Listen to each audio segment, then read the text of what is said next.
말씀 보도록 하겠습니다. 골로새서 2장 6절 7절 말씀입니다. 골로새서 2장 신약성경 325쪽이고요. 2장 6절 7절 우리 한 목소리로 같이 읽도록 하겠습니다. 시작. 그러므로 너희가 그리스도 예수를 주로 받았으니 그 안에서 행하되 그 안에 뿌리를 박으며 세움을 받아 교훈을 받은 대로 믿음에 굳게 서서 감사함을 넘치게 하라. 아멘. 지난주에 제가 라디오 방송을 통해서 지금 서울시 교육감인 문용린 씨, 예전에 전 교육부 장관이었죠. 그 사람의 그 인터뷰 내용을 잠깐 들었습니다. 그 사람이 인터뷰를 통해서 사람들에게 알려주고 싶은 것이 뭐냐면 그 행복교육이라는 것입니다. 행복교육. 행복교육.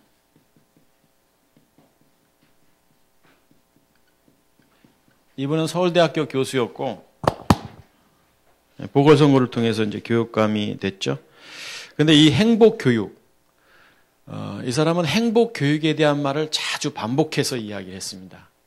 행복, 이 사람이 말하는 행복교육이 뭐냐? 제가 들어보니까 지금 우리의 교육은 이 고진감래의 교육이라는 겁니다. 그러니까 공부하는 게 조금 힘들고 어려워도 참고 견디고 공부를 열심히 하면 언젠가는 그 삶의 질을 높이고 또 만족도를 느낄 수 있도록 만들어주는 교육, 그것이 고진감래형 교육이라고 말하는데 그거 아니라는 겁니다.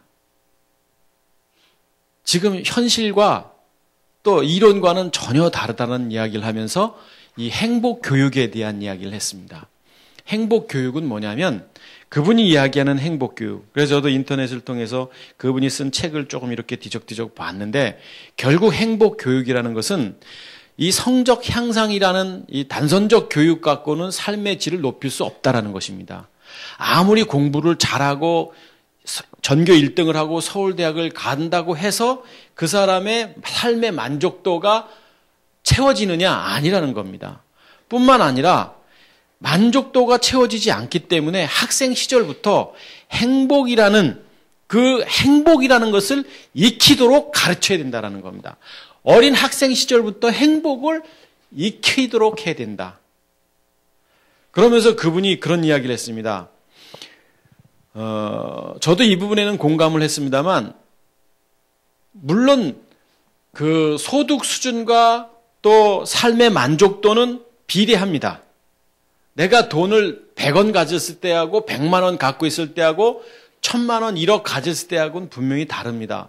그러나 어느 정도 내가 돈을 많이 갖고 있었을 때 그 삶의 만족도를 누리는 것은 사실입니다만 그것이 어느 시간, 어느 순간, 어느 적정선에 이르게 되면 삶의 만족도는 더 이상 높아가지 않는다는 거예요.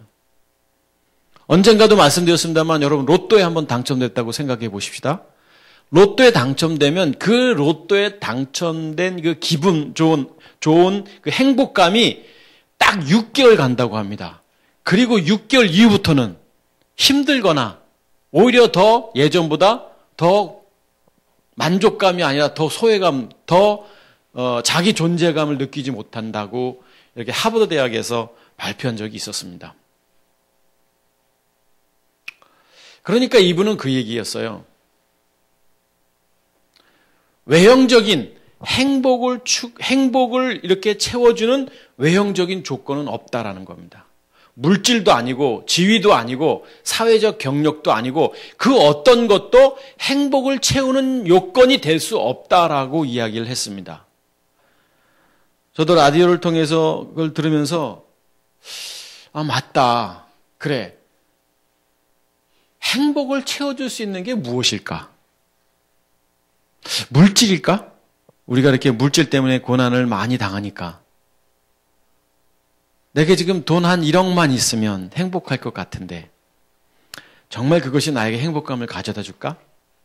공부를 열심히 하는 학생들은 전교 1등 서울대학교 수석 그것이 행복감을 가져다 줄까? 물론 순간은 가져다 줍니다. 돈이든 명예든 지위든. 그러나 그것이 늘 존재하거나 늘 채워주지 못한다라는 것에 저도 공감을 했습니다. 믿음을 가진 사람이건 믿음이 없는 사람이건 행복을 추구하지 않는 사람은 없습니다.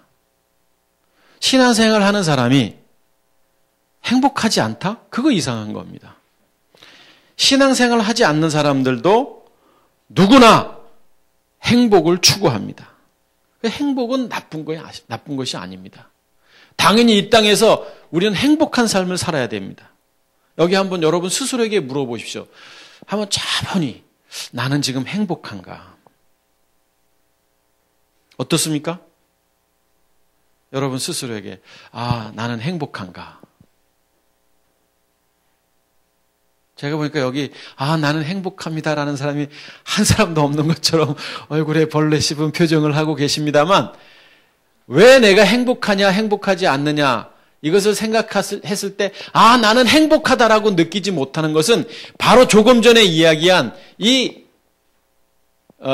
문영린 교육감이 이야기한 것과도 일맥상통합니다.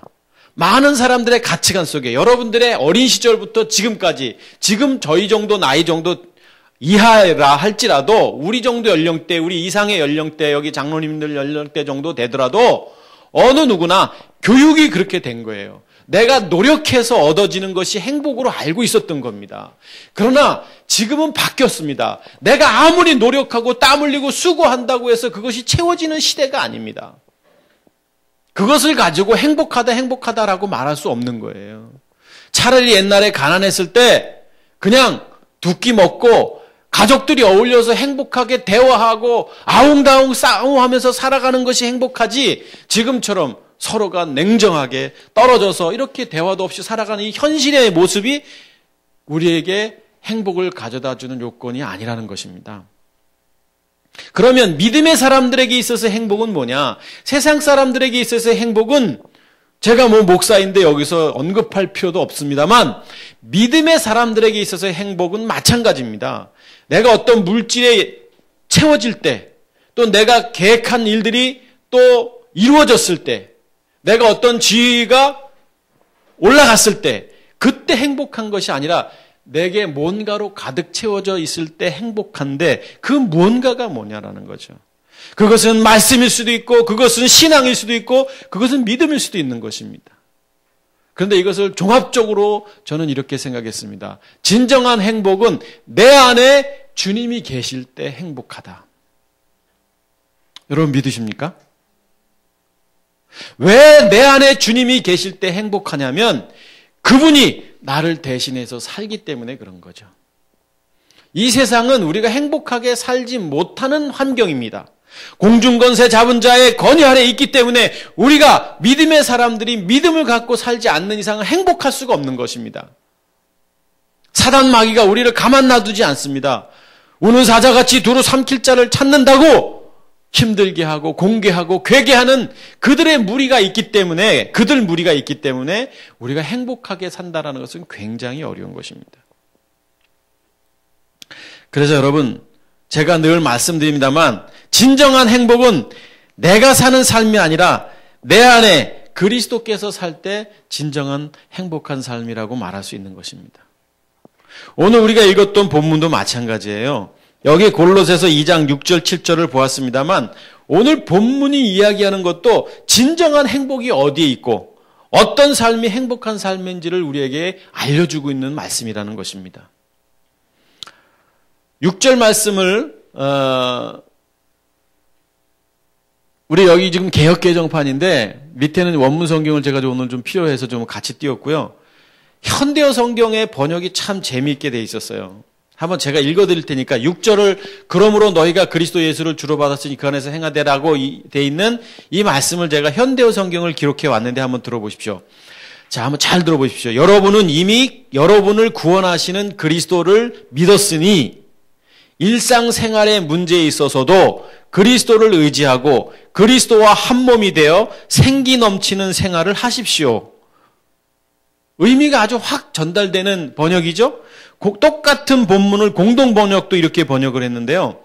여러분은 그리스도 예수를 주님으로 받아들였으니 그분을 모시고 살아가십시오. 뭐 비슷비슷합니다.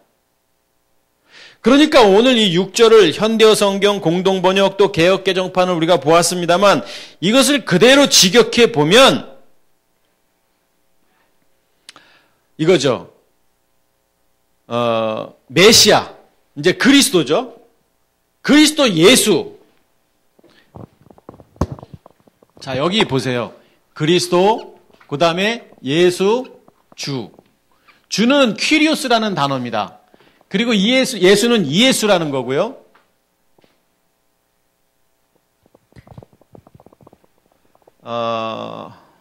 여기 있네요. 퀴리온. 요게 주입니다, 주. 이거는 이제 문장에서 역격, 소유격으로 표현된 거고, 주라는 명사형 단어는 퀴리오스입니다. 근데 여기 이제 퀴리온, 그 다음에 이예수. 여기 있죠, 이예수. 이게 이예수입니다. 예수를 그리스도. 크리스토스 명사. 이제 여기는 문장에서는 이제 뒤에 역격이냐, 소유격이냐, 목적격이냐 따라서 이제 뒤에 이제 어소가 바뀌는 거예요. 자, 그러면 그리스도 예수를 주로 받았다. 너희가 받았다 이거예요. 우리가 받았다라는 것입니다. 뭘 받았냐 이거예요. 뭘 받았느냐. 주로 받았다.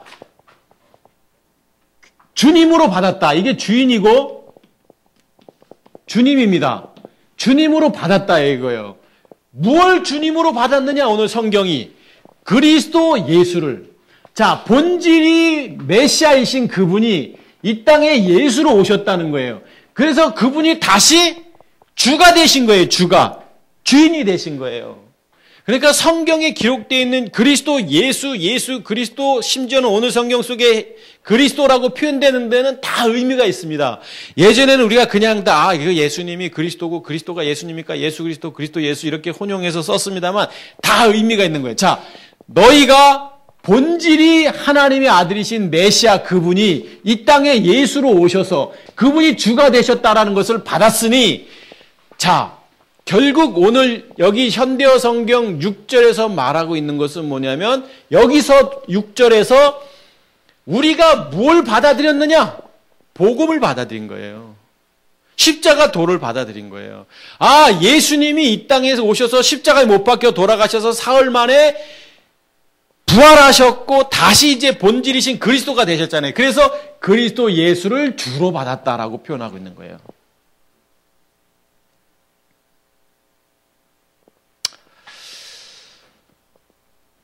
자, 오늘 지금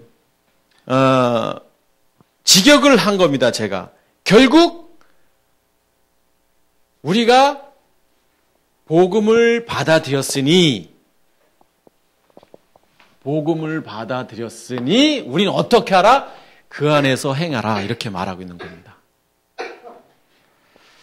그런데 여기 오늘 현대어 성경에서는 믿었으니라고 표현되어 있고 우리 개역 성경에는 받았으니라고 되어 있어요. 받았으니라는 단어가 있죠. 여기 받았으니. 자, 이게 받았다라는 게 뭐냐? 이게 받았다.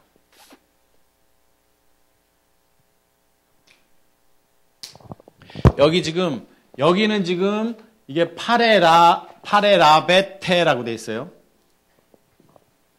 명사형으로는 파레람바노는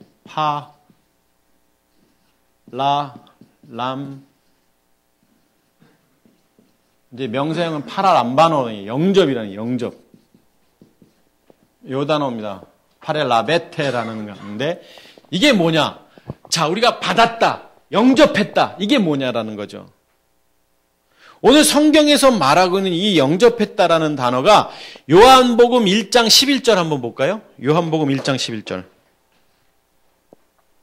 요한복음 1장 11절 보면 자기 땅에 오매 자기 백성이 영접하지 아니하였으니 여기 있죠. 영접. 파레람보 뒤에도 있습니다.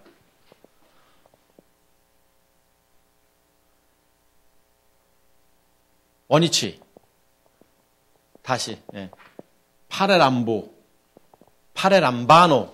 그러니까 지금 여기 요한복음 1장 12절에도 똑같은 단어가 쓰여져 있는데 1장 11절에 보면 자기 땅에 오매 자기 백성이 영접치 아니하였다. 지금 이 영접치라는 것이 뭐냐면 그리스도를 세상에 영접했느냐 안 했느냐 할 때 쓰여진 단어라는 거예요. 자, 세상이 그리스도를 영접했느냐 영접하지 않느냐, 세상이 그리스도를 받아들였느냐 받아들이지 않았느냐라고 쓰여질 때 이 단어가 쓰여졌어요. 자, 다시 한번 요한복음 14장 3절 한번 보시죠. 요한복음 14장 3절 보면 가서 너희를 위하여 거처를 예비하면 내가 다시 와서 너희를 내게로 영접하여 나 있는 곳에 너희도 있게 하리라. 이렇게 영접이라는 단어가 쓰여졌습니다. 그러니까 영접이라는 것은 여기 지금 요한복음 14장 3절에서는 그리스도의 나라에 받아들여지는 것, 그리스도의 나라에 받아들여지는 것이라는 의미로 쓰였어요. 자, 오늘은 정신을 조금 죄송합니다만 바짝 차리십시오. 괜히 막 원문도 쓰고 그랬는데 좀 여러분한테 좀 쉽게 이걸 이해시키려고 하는 거예요. 자, 다시 본문으로 한번 돌아가 보시죠. 자, 영접이라는 것은 뭐냐면 세상이 받아들이냐 안 받아들이냐, 그리스도를 받아들이냐 안 받아들이냐 할 때 쓰여진 단어고, 하나님 나라에 들어가느냐 못 들어가느냐 이럴 때 영접이라는 단어가 쓰여진 거예요. 자, 그러면 오늘 그리스도 예수를 주로 받았다, 영접했다, 굉장히 중요한 겁니다. 주님 나라에 들어가느냐 안 들어가느냐, 그분을 내가 메시아로 받아들이냐 안 받아들이느냐, 이럴 때 쓰여지는 것이 바로 메시아라는 단어입니다. 메시아. 아니, 영접이라는 겁니다. 명접. 죄송합니다. 영접. 파랄람바노. 그런데 오늘 여기 지금 성경 속에서 영접했다라는 것은 결국 뭐냐 이거죠. 받아들였다라는 것은 뭐냐 이거예요. 뭐가 있어야 받아들이는 거 아니에요. 제가 지금 전호미 집사님께 뭘 드려요. 그럼 뭐가 있어야 드리는 거 아니에요. 그러면 전호미 집사님이 뭘 받아들여. 그러면 뭐가 있으니까 받아들이는 거잖아요. 그 뭐가가 뭐예요? 요한복음 1장 11절, 14장 3절에 나왔잖아요. 그리스도를 받아들이고 하나님 나라에 내가 들어가느냐 안 들어가느냐. 영접이라는 것은 바로 그런 겁니다. 뭘 받아들일까요? 그러니까 우리 이렇게 생각하십시오. 믿음이라는 것도 잘 생각하셔야 됩니다. 진짜 믿음이 뭐냐라는 거예요. 그냥 교회 다니는 신앙생활 하는 게 믿음이 아닌 거예요. 내가 받아들이느냐, 그리스도를 받아들이느냐, 내가 하나님 나라에 내가 들어가느냐 안 들어가느냐, 그게 믿음과 연결된다라는 거예요.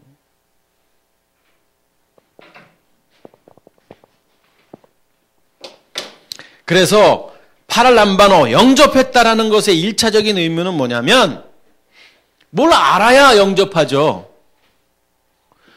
뭘 내가 뭔지를 알아야 영접할 거 아니에요. 그 뭔가가 뭐냐라는 거예요. 골로새서 2장 2절 한번 보시죠. 2장 2절을 보면 이는 그들로 마음의 위안을 받고 사랑 안에서 연합하여 확실한 이해의 모든 풍성함과 하나님의 비밀인 그리스도를 깨닫게 하려 함이니, 앞에 이 골로새에서 2장 1절, 2절, 3절 해서 5절까지 다 봐야 돼요. 그래야 그러므로 라고 연결되는 건데 오늘 2절만 봤습니다만 여기서 보면 위안을 받고 연합하여 풍성함과 하나님의 비밀인 그리스도를 깨닫게 하려 함이니 라고 표현되어 있어요. 그러니까 1차적 의미는 뭐냐면 이 영접했다는 것의 1차적 의미는 뭐냐면 하나님의 비밀을 깨달아야지만 이게 하나님의 비밀이구나. 그렇다면 그 하나님의 비밀을 깨달았을 때 그것을 받아들이냐 받아들이지 않느냐라는 거예요.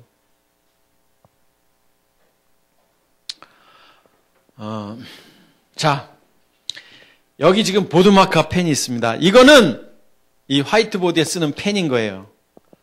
그래서 이거를 알려주면 여러분이 필요한 사람이 쓰시는 거예요. 제가 이거를 우리 정미미 권사님께 드려도 별로 필요가 없는 겁니다. 주시면 받는 거지만 굳이 이거를, 그런데 이게 꼭 필요한 사람은 저게 보드마커 펜인데 저거 내가 쓰는 건데라고 하듯이 지금 내가 영접했다라는 것은 뭐냐면 지금 하나님의 비밀인 그리스도를 알아야, 깨달아야 영접한다라는 거예요. 제 표현력이 좀 부족한가? 제 마음 가운데는요, 막 어떻게든지 좀 표현하고 싶은데 이것밖에 표현 못해서 죄송합니다. 그러니까 지금 오늘 여기 본문 속에서 골로새서 1장 6절에 보면 그러므로 너희가 이제 복음을 받아들였으니, 너희가 이제 십자가의 도를 통해서 이제 너희가 영접했으니, 그리스도 예수를 주로 영접했으니, 너희가 이제 하나님의 자녀가 됐으니, 이제는 너희가 하나님의 사람이 되었으니, 이제는 너희가 하나님의 아들, 딸이 되었으니, 근데 그 아들, 딸은 어떻게 된다? 하나님의 비밀을 깨달은 자가 하나님의 아들, 딸이라는 거예요. 앞서 본문 속에서는 그것을 설명하고 있는 겁니다. 골로새서 1장 26절, 27절 볼까요? 지난주에 우리가 보았던 말씀이에요. 1장 26절. 자, 이 비밀은 만세와 만대로부터 감춰졌던 것인데 이제는 그의 성도들에게 나타났고, 자, 비밀이 성도들에게 나타났고, 27절. 하나님이 그들로 하여금 이 비밀의 영광이 이방인 가운데 얼마나 풍성한지를 알게 하려 하십니다. 이 비밀은 너희 안에 계신 누구다? 그리스도다. 너희 안에 계신 그리스도다. 곧 영광의 소망이다. 그러니까 지난번에 이 비밀이 뭐냐? 하나님의 비밀이 뭐냐? 그리스도다. 뭐냐? 지금 하나님의 비밀 그리스도가 뭐냐라고 했을 때 결국엔 이거였잖아요. 하나님의 구원 계획. 이게 비밀이었잖아요. 하나님의 구원 계획. 그리스도를 통한 하나님의 구원 계획이 바로 비밀이었잖아요. 지난 주일날 보았던 말씀. 그냥 뭐 이렇게 내가 받아들이고 믿고 내 죄를 위해 십자가에 못 박혀 돌아가셨으니까 내 믿으면 구원받고, 이게 아니라 하나님의 구원 계획이 있었어요. 그건 뭐예요? 십자가에서 예수님이 못 박혀 돌아가시지 않으면 안 되는 거예요. 그리고 부활하셔야지만 되는 그 복음, 그것이 바로 하나님의 비밀이죠. 그리스도.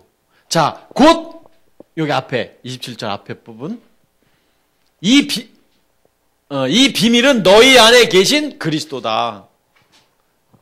뭐 그리스도 자체가 비밀이 아니라 그분이 어떻게 하셨는지, 이 땅에 하나님의 아들이신 그리스도께서 예수님으로 오셨다가 다시 십자가에 못 박혀 돌아가시고 부활하셨잖아요. 그 역사적인 일들, 사건들, 이것이 비밀이죠. 하나님의 구원 계획. 자, 우리가 하나님의 구원 계획, 거듭난 사람들이라면, 자, 비밀을 안 사람들이라면 다시 본문으로 돌아가 보십시다. 골로새서 2장 6절 보면 그러므로 너희가 이제 하나님의 비밀을 통해서 영접한 사람들이라면, 그리스도를 영접한 사람들이라면, 오늘 본문 직역하자면 제가 이렇게 직역하는 거예요. 자, 하나님의 구원 계획 속에서 너희들이 그것을 깨닫고 그것을 받아들인 사람들이라면, 그냥 예수 믿고 구원받았다 이런 게 아니라 십자가의 도를 통해서 내가 거듭난 사람들이라면, 믿음의 행위를 통해서 거듭난 사람들이라면, 6절 앞에 상반절에서는 그걸 얘기하는 거예요. 한번 저를 보시죠. 거듭난다는 건요, 영접한다는 거, 여기서 지금 파랄람바노라는 영접한다라는 것은 쉬운 게 아니에요. 그리스도를 받아들이는 것, 아까 얘기했잖아요. 세상이 나를 영접지 아니했다. 요한복음 1장 11절에 그랬잖아요. 그리고 하나님의 나라에 내가 들어가느냐 안 들어가느냐. 이 영접이라는 단어는 굉장히 중요한 거예요. 그러면 내가 그리스도를 받아들였다면, 영접했다면 그분이 내 안에 계시는 거고 내가 하나님의 백성이 되는 거예요. 그냥 쉽게 하나님의 백성이 되는 게 아닙니다.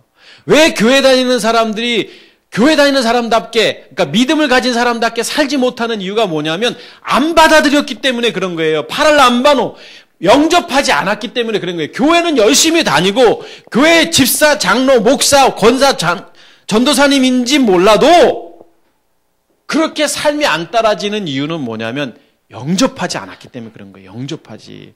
얼마나 중요한 거예요, 영접이라는 게. 영접해야 행복한 겁니다. 네? 행복은 내가 뭔가 채워졌을 때 행복한 게 아니에요. 올라갔을 때 행복한 게 아니에요. 행복은 내가 하나님의 나라의 백성이 되어지고 내가 그리스도가 내 안에 사는, 내가 그리스도를 영접했을 때 진짜 행복한 거예요. 그래서 아까 현대성경 번역에 그렇게 돼 있었어요. 생기 넘치는 생활을 하십시오. 6절에. 생기 넘치는 생활을 할 수밖에 없는 거예요. 그리스도를 영접한다면. 생기 넘치는 생활이 뭐예요? 그게 행복한 거예요. 그게. 자, 그러면 오늘 여기 6절에 6절에서 그러면 하나님의 비밀인 그리스도를 영접한 사람들의 삶이 어떤 거냐? 6절 하반절에 받았으니 어떻게 하라? 그 안에서 어떻게 하라? 행하라. 그 안에서 행하라. 그 안에서. 자, 너희가 그리스도를 주로 영접한 사람들이라면, 너희가 이제 믿음의 행위를 통해서 거듭난 사람들이라면 그 안에서 행하라. 이렇게 말하고 있는 거예요. 그 안에서 행하라. 여기 그 안에서 행하라. 자, 그가 누구예요? 네?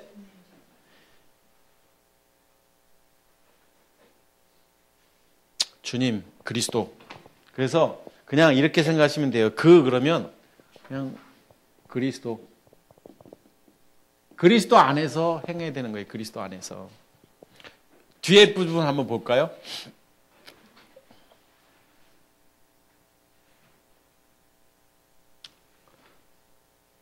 아닌데 6절 한번 보시죠. 헬라어 보려고 그래요. 여기 지금 n이라는 n 안에 이게 인인데 영어로는 다음 아우토 페리파테이테 행하다라는 단어예요. 아우토 페리파테이테라는 거예요. 페리파테이테라는 거예요.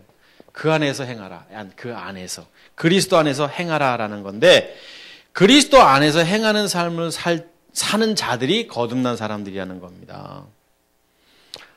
자, 그러면 이 페리파테이테라는 그 안에서 행한다라는 게 뭐냐면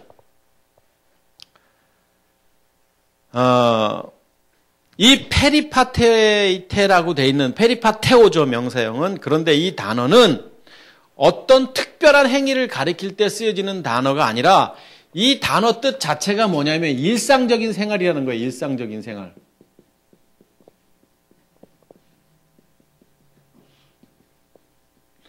일상적인 생활을 그리스도 안에서 살라 이겁니다. 그리스도 안에서.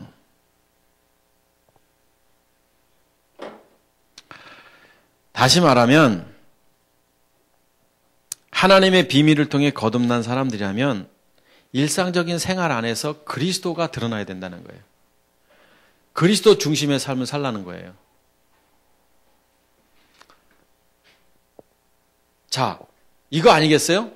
내가 오늘 뭔가를 하기 전에 주님 뭐 할까요? 이거 어떻게 할까요? 이게 일상적인 생활에서 그 안에서 사는 거죠. 학교를 가요. 주님 오늘은 공부 시험이 내일 모레 있는데 좀 열심히 못했는데 좀 피곤치 않게 해주시고 오늘 학교 수업도 잘 들어서 시험 준비를 잘할 수 있게 해주세요. 오늘은 직장에 나가는데 오늘 사람 만날 때 이게 스트레스도 받을 일도 많은데 주님 오늘은 좀 이걸 잘 견딜 수 있도록 이렇게 좋은 환경을 만들어 주세요. 이게 그 안에서 사는 거잖아요. 그러니까 일상생활에서 늘 주님과 교제하는 거. 그러니까 지금 오늘 하나님의 비밀을 통해서 거듭난 하나님의 자녀라면 삶에서 주님 중심의 삶을 살라라고 말하고 있는 겁니다. 그렇게 살지 않으면 하나님의 비밀을 깨닫지 못한 것이고 받아들이지 못한 거라고 성경이 말하고 있는 거예요. 여러분, 교회 왔을 때만 주님 찾지 마십시오. 교회 왔을 때만 신앙인이 되지 마십시오. 교회 왔을 때만 하나님의 자녀인 척 하지 말자는 거예요. 여러분에게 말하는 게 아니고 우리 모두 저를 포함해서 모두가 다. 우리는 내가 있는 삶의 현장에서 하나님의 사람이고 내가 있는 삶의 현장에서 하나님의 비밀을 통해서 거듭난 사람이고 내가 있는 삶의 현장에서 그것이 가정이든 직장이든 어디든 내가 있는 곳 자체가 하나님의 사람답게 살아야 된다라는 거예요. 아니, 맞는 말 아닙니까? 성경이 말하고 있는데요. 교회 오면 여러분 다 우리가 교회라는 이 공동체는 이 에클레시아라는 데는 우리 모인 무리잖아요. 우리가 모인 이곳은 뭐 하는 데냐면 설교 듣고 또 같이 뭐 식사하고 이러는 데가 아니에요. 여기는 뭐냐면 거듭난 사람들이 모여서 여기서 힘을 얻는 거예요. 에너지를 얻는 거예요. 왜? 세상이 너무 힘드니까. 그러니까 때로는 말씀을 통해서 힘도 얻고 밥을 같이 먹으면서 힘을 얻을 수 있고 대화를 통해서 힘을 얻을 수 있고 여기서 같이 공동체적 의식을 나누고 나서 이제 결단하고 저기 가서 씨름하는 거예요. 세상이 얼마나 힘듭니까? 여러분들이 행복하도록 만들지 않는다니까요. 세상은 근심을 주죠. 걱정을 주죠. 얼마나 많은 일들이 우리에게 두려움으로 옵니까?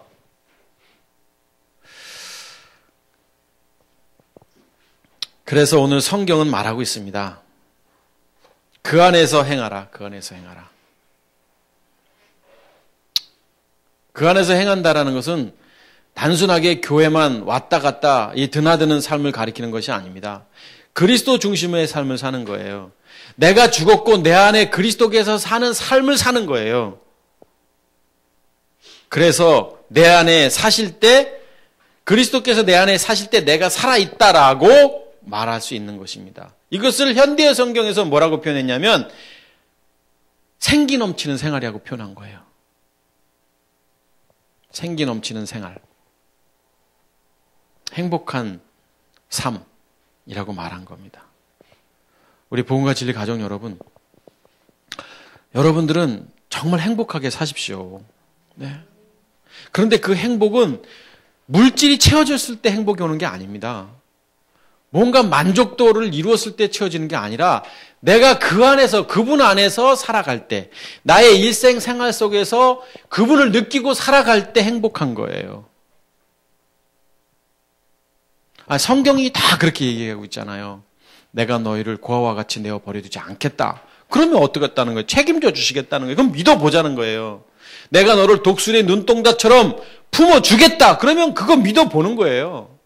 내가 너와 항상 함께함이라. 그럼 믿는 거예요. 그렇게 사는 거예요. 그런데 내가 하나님의 비밀인 그리스도를 영접치 아니하였기 때문에 그런 것들을 누리지 못하고 느끼지 못하는 겁니다.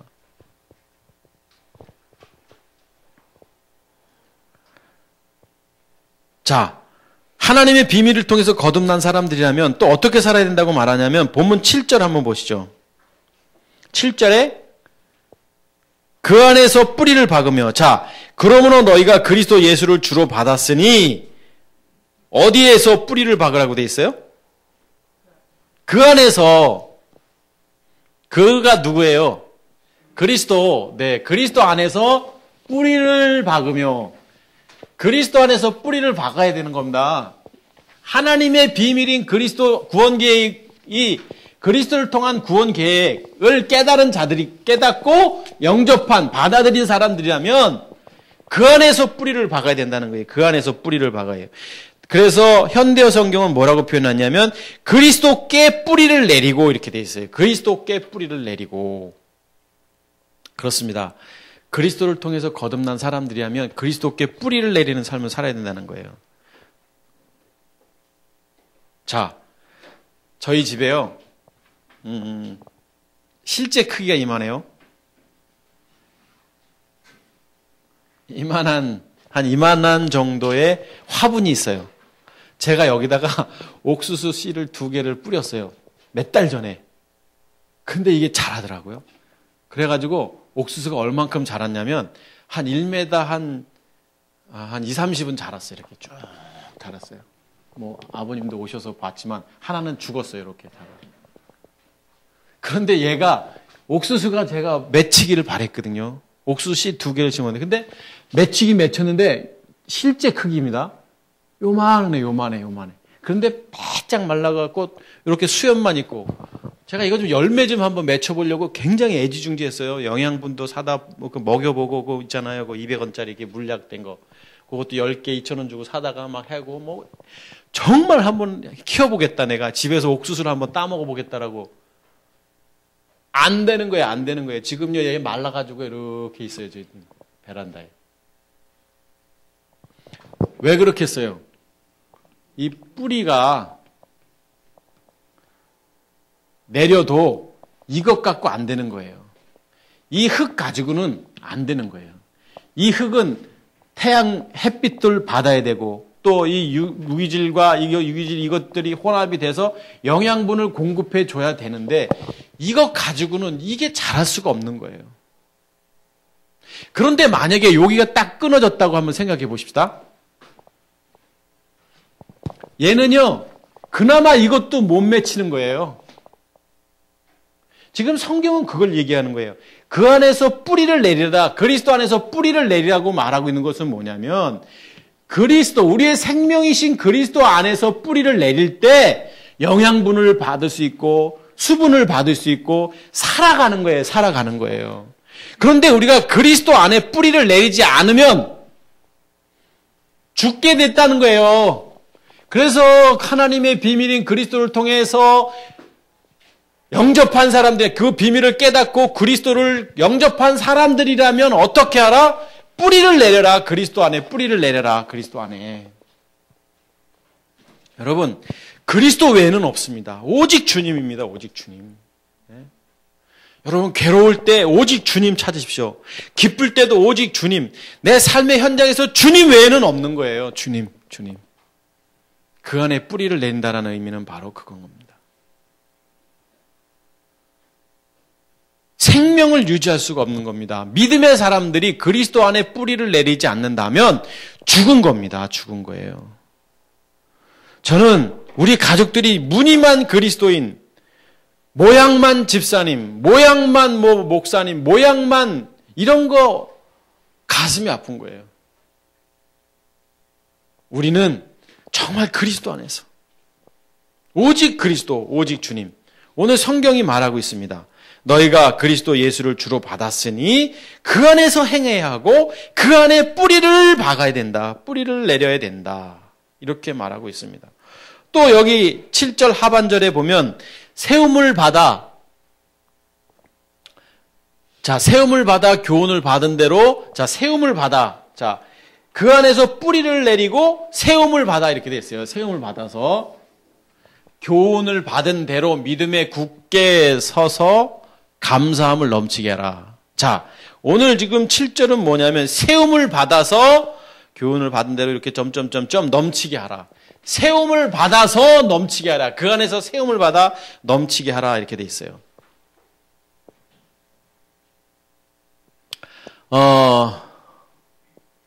여기 지금 세움을 받아, 이 세움을 받아라는 헬라어 단어가 여기입니다.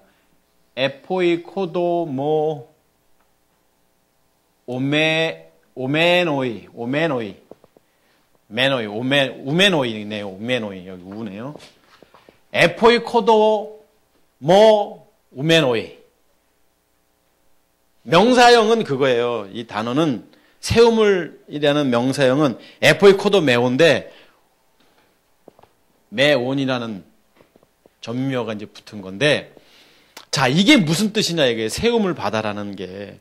이 세움을 그 위에 그러니까 이 에포코도 메노이라는 단어는 우리말로는 세움을 받아라고 돼 있는데 이 단어를 제가 사전을 찾아보니까 이런 단어였었어요. 건물이 한 층 한 층 올라가는 형상을 비유한 단어. 그러니까 이렇게 올라가는 거예요. 이렇게 건물이 어느 날 보면 아파트가 이만큼씩 올라가잖아요. 한번 지나가 보면, 자, 요만큼 이렇게 자꾸 올라가잖아요, 건물이. 그러다가 어느 날 완성이 되듯이 이 단어, 세움을 받으라는 단어는 조금씩 올라간다라는 거예요. 자, 그 안에서 세움을 받아 그리스도 안에서 자라가서, 이 뜻이에요. 그리스도 안에서 자라가서 그 그리스도의 교훈, 십자가 도 복음을 받은 대로 믿음에 굳게 서서, 다음 감사함을 넘치게 하라. 자, 이겁니다. 그리스도 안에서 자꾸 자라가는 거예요. 자라가서 그 안에서 어떻게 해요? 감사함을 넘치게 하는.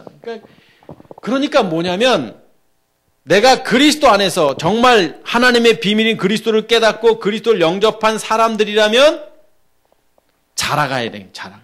자라가다 보면 이 안에서 감사도 넘치게 되는 거예요. 감사도. 여러분, 감사는요, 여러분이 매일매일 하셔야 되는 거예요. 오늘 내가 살아가는 것도 감사 아닙니까? 오늘 숨을 쉬는 것만 해도 감사 아니겠어요? 여기 우리 장로님하고 이순옥 성도님은 잘 아시겠지만 요양원의 할머니들을 보면 물론 감사라는 것은 비교해서 저 사람은 저러니까 나는 안 그러니까 이렇게 비교해서 하는 게 감사는 아니에요. 이 유카리토스라는 게 그런 건 아닌데 요번에 할머니 한 분이 급작스럽게 위급한 상황이라 응급실에 갔어요. 119에. 그래서 지금 병원에 입원해 중환자실에 계시는데 그날 제가 갔을 때 그분이 일단은 요양원에서 피를 한 공기 이상을 이제 쏟아내신 거예요. 연세가 이제 많이 드셨고.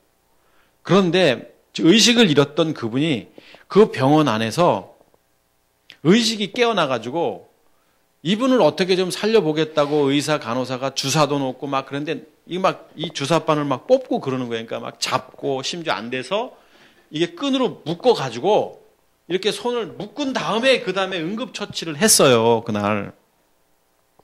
그걸 보고 있는데 무슨 생각이 드냐면 마음이 아파요. 첫째는. 사람이란 게 다 이런 건가? 나도 마지막 날에는 이렇게 가는 건 아닌가? 뭐 별 생각이 안 들겠어요? 그런 일들을 경험할 때마다. 그러면서 참 인생을 잘 마무리하는 것도 좋겠다. 이런 생각을 했는데, 물론 젊은 사람이 이런 생각을 하는 것은 뭐 얼마 안 남아서가 아니라 그냥 생각이 난 거였었어요. 그런데 잠깐 그 응급실에서 있으면서 이게 참 뭐냐, 이게 산다는 게. 이분은 하나님을 모르는 분이거든요. 그리고 돌아가시면 그냥 끝이에요.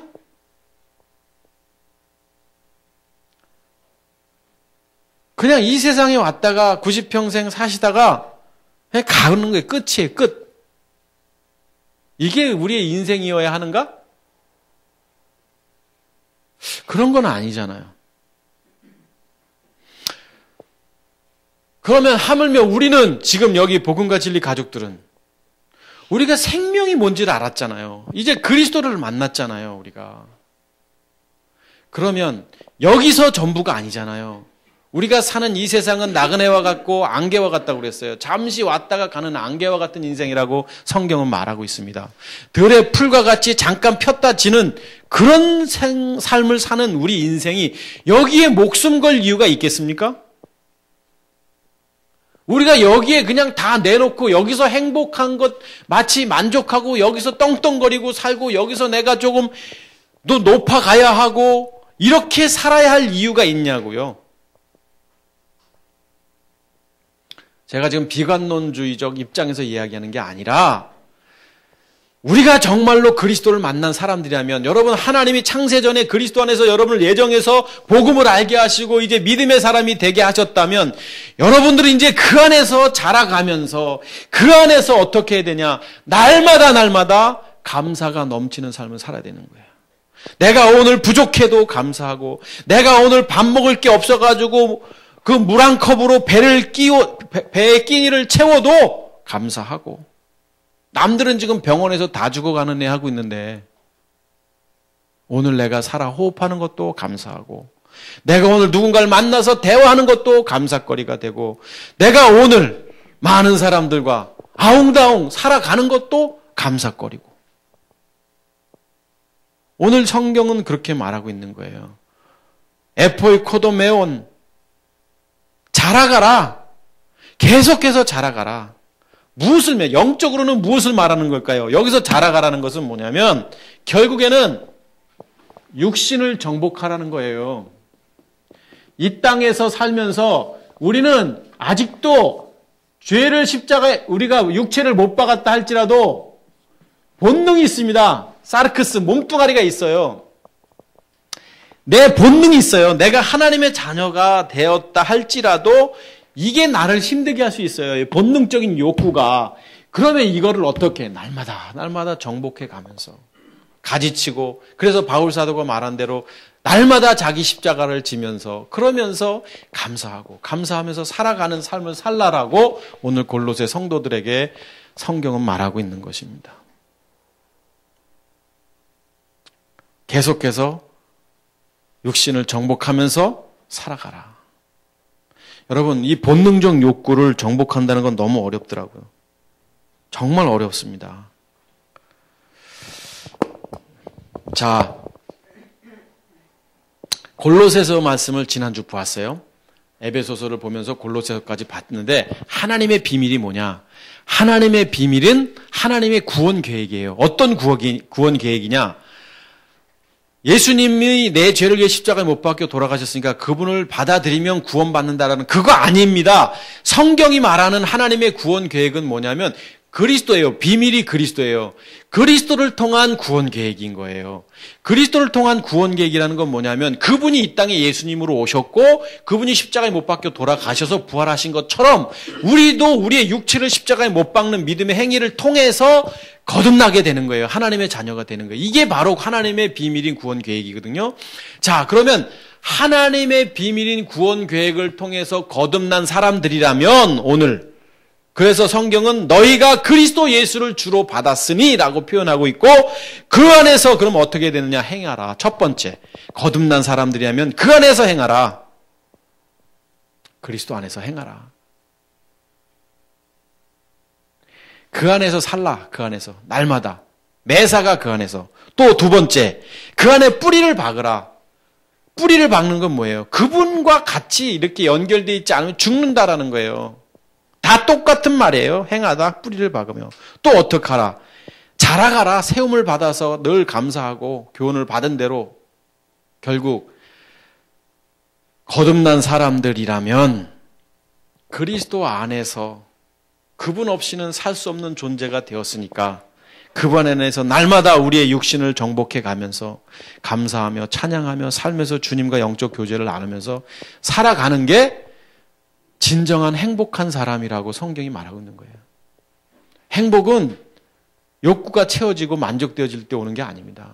그것은 순간적인 걸 거예요. 그리고 그 만족도는 물론 비례하지만 어느 시점에 올라가면 잊어버려지게 돼 있습니다. 당연한 거예요. 당연한 거예요. 진정한 행복은 그 안에서 행하고 그 안에서 뿌리를 내리는 거고 그 안에서 자라가는 겁니다.